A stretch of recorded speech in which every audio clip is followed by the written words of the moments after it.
let's look at some actionable steps for people that are listening, because we're fascinated by what you're saying, and we are very passionate. In addition to whatever products we are also providing, but also to provide high quality information for people to make really informed choices and to be educated, so that, and then to help them by giving them some actionable steps. So if you were going to give some advice to people listening, what things could they start by doing today to make a difference? If they really can see that their lifestyle is spiraled out of control, what could they do right now to make a difference to their life?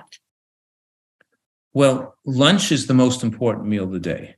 I want people to eat a hearty lunch and to include a large salad that you can't fit it in a soup bowl. It has to be a serving bowl size, a larger size bowl. And the salad should have a dressing made of nuts and seeds, because nuts and seeds have been shown that reduce cardiovascular deaths by about 40% when people use nuts and seeds as a source of fat.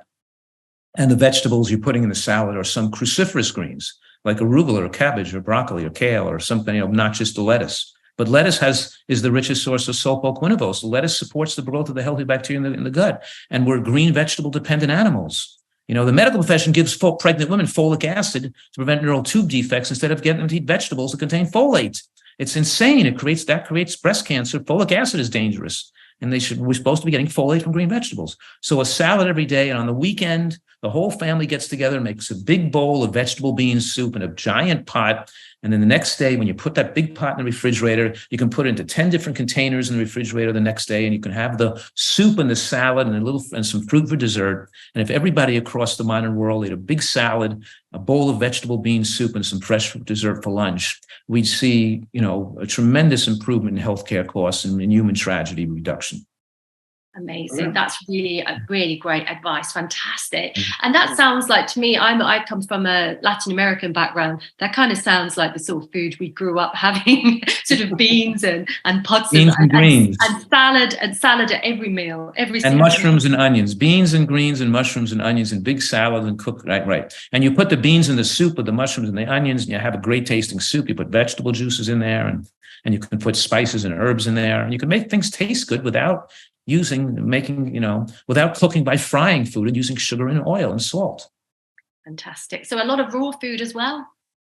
Yes, you want that combination of raw and cooked. You want the mix, because don't forget, your healthy microbiome has to do with the diversity of foods you're eating. We want diversity of natural foods, and we want foods that are rich in nutrients and the spectrum of nutrients, getting the full rainbow of nutrients. So looking at nutritional variety, a lot of natural plants. So I'm telling people we have this unprecedented opportunity in human history to eat a wider diversity of foods than our ancestors could have eaten. Like, we can eat wild blueberries in the wintertime, and we can eat, steel-cut oats and green leafy vegetables and sprouts all year round. We have access to foods where we have the ability to live to be 97 to 107 years old on the average. We can live past 95 years old on the average with nutritional excellence. And very few people in the modern world are taking advantage of the science that demonstrates this and utilizing the foods in the marketplace that enables us to do this. But, they wouldn't be selling, organic lettuce and sprouts and, and these foods if people weren't buying them. So somebody's buying them. So there is some knowledgeable people around knowing that mushrooms and onions and green vegetables and salad and kale and things like that and arugula are really good for you, or people just wouldn't be buying them at all. So some people are aware, but not everybody, That's interesting. That's fantastic. Well, I think those are pretty actionable things. Are there any last points you wanted to ask Dr. Fuhrman? No, for me, that's great. That's something I'm going to action straight away as myself. It's because that's easy and doable. That's the thing. That what I really like about that advice is, anybody can actually go out and do that. Get a salad, get involved with the nuts. They're readily available. It's things I've done with my children is I've actually cooked things like bologneses in the past, where I've actually been hiding kale in there. So you can shred kale up and chop it really small. You can kind of like stealth, vegetize your children by adding some of these things. Even a chocolate cake. You can make a cake and put kale in it, and it actually works really well. So and you can make that chocolate cake with whole grain. And you can put shredded beets and shredded carrots in there, which we do.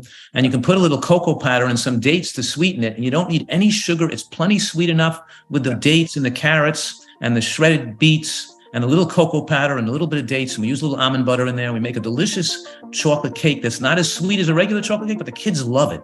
Yeah. Kids love this food.